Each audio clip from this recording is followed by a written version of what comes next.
What's up, ladies and gentlemen? Hope your Q1 of 2026 is going miraculously well for you. I am here because I am on the hunt for the best book I can possibly find in the fiction realm. A book that has continually come up as a candidate that would meet the requirements for the best book in that realm is John Steinbeck's East of Eden. I just finished this book last month, and it did not disappoint, let me tell you. I think this book has just a bit of everything. I feel like Stefan from SNL. This book had everything. Moral choices with consequences, good and evil, a story that moves, Chinese people. Going into this book, I knew pretty much nothing about it. I knew thematically what it presented and what it tried to tackle. And so I was intrigued by those themes. But I had no idea of the inner workings of how it would play out, what the plot was, antagonist, protagonist, so on and so forth. So went in cold, and my gosh, for being 600 pages, which it's a thick boy, all right, don't get me wrong, but I finished this in just over 30 days, and my reading speed, it's probably slower than the average person, and this is, it's got some philosophy behind it, so I stopped along the way and kind of took things in and just sipped on the little philosophical nuggets here and there. Well, isn't that special? So it took me a bit to get through it, but for me, 600 pages with literary fiction in just over 30 days is as fast as that's going to get for me. Now, plot-wise, this is one of the few books that has no plot that I actually found to be compelling in a way that, it just hooked me. From about, 10 pages in, I was just there. I was sucked in right away. And that's a testament to John Steinbeck and his writing and the themes he grappled with and the characters he created and the situations in which he put those characters and contrasted them. So I think the best thing I can say about this book is that even though there's no main objective to what's going on, like you would have, for example, in Star Wars, A New Hope. The objective is, let's fight the Empire, and in the end, we're going to blow up the Death Star. That's the objective. In this book, there is no objective, but even though we're observing people's lives, the lives of these characters, they're enriched by the themes and the tension and the dynamics. So what I mean by that is these characters are contrasted starkly against one another. Steinbeck uses them to contrast good and evil. So most of these characters, they're not ambiguous in terms of where they fall on the spectrum of morality. They're in the same room with one another. You have an evil character and you have a good character, and we see how those competing worldviews clash and move past one another. And we see the consequences of those competing worldviews and how they play out in the short term and across generations. This book spans, being 600 pages, it's going to span some time, right? So this book spans about 2-3 generations, and we see all of that unfold in a beautiful way. Now, I wanted to say, the thing that hooked me most about the book, it was the tension and the dynamics between the characters. Very good characters.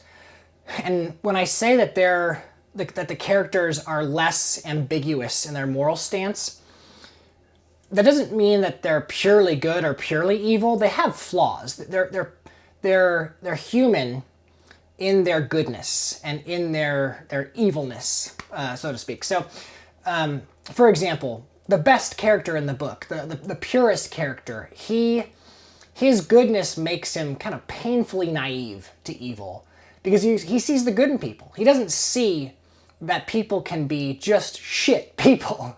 He wants to believe in the best of humanity, and of course, humanity does not offer its best 100% of the time. So when he comes in contact with pure evil, which there is a character that kind of represents that, it's really not good for him. He suffers greatly. On the flip side of that, there's a character, she's not really a villain, because she's not purposely trying to, she's not trying to thwart people in their objective or in their life, like from a perspective of she wants to stop people from achieving what they're trying to achieve. Her perspective is more like the Joker's perspective in The Dark Knight, where she just wants to watch the world burn. I'm not a schemer. I try to show the schemers how pathetic their attempts to control things really are. She wants financial freedom, which, fair enough, don't we all? But she is willing to just, like, make people's lives an absolute living hell in her pursuit of financial freedom. And that's where it becomes problematic for the people who are stuck in her orbit. She's the force that people have to reckon with, and she is a force in every scene she's in. It is compelling. I was gonna say compelling TV, but it is compelling reading in every scene that she's in, especially when she goes up against people who are formidable forces of good and evil. She's not the only evil character in the novel. And when evil meets evil, or psychopath meets another psychopath, that is popcorn reading, my friends, right there. So the characters, the tensions between them, the generational conflicts, that all plays out on just an epic scale.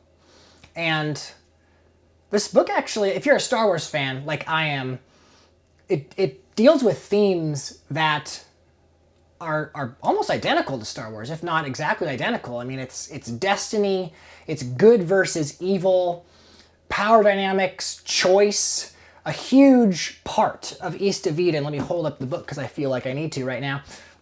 A huge theme running through this book is choice, which Steinbeck calls Timshel, which is a reference to the Bible. And Timshel is thou mayest, right? Like, you may do this or you may do that. In every situation, there is a moral choice to be had, and you may choose which direction to go. There are many choices like that in East of Eden, and they have consequences, and we see those consequences play out, like I've said. And that's a major theme of the book, is Timshel, moral choice. It's really the heartbeat of this whole thing. Love, another major theme, and what that looks like. Love to one character, it may not feel like love to them, even though us as the reader, we have a bird's eye view of what's happening, and we can tell, yes, like this character is not feeling loved, but it's tough love. It's one of those situations where it doesn't feel, like I said, it doesn't feel like love, but what they're getting right now is the best thing for them. So we have to grapple with that when we read, what is love and what does that look like in all of its many forms. So those are kind of the main themes that I really enjoyed that kind of line up with Star Wars, as I was saying. George Lucas he's said many times that Star Wars is really just a family soap opera that's wrapped in a sci-fi epic. And East of Eden is a family soap opera set in California, the Salinas Valley. So it's the same thing, just wrapped in different clothing.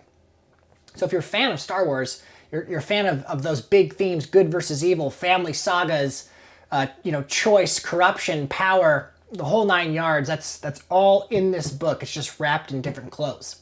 This book did not disappoint in terms of me trying to find the best book that I can possibly find.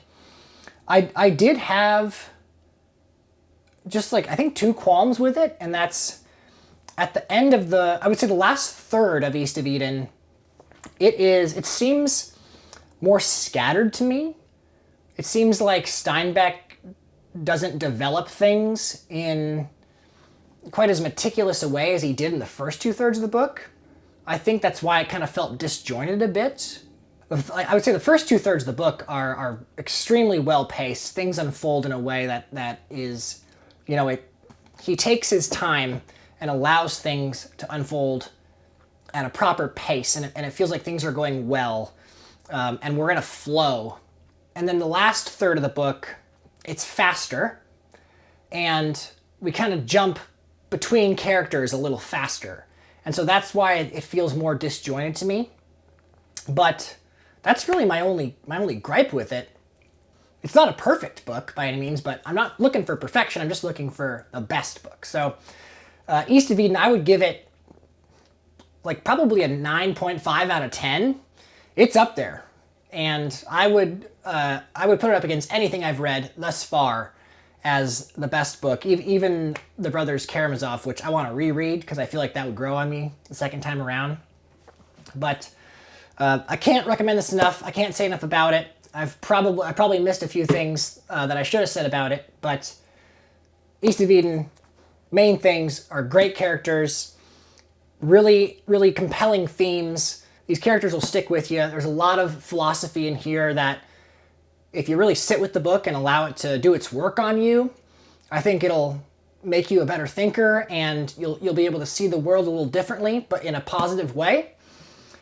Yeah, I think that's all I got about East of Eden. So on to the next. Hope you enjoyed this review. If you did, leave a comment down below. If you've read the book, let me know, and let me know what you thought about it. If you liked the video, give it a like, and I hope to see you in the next video.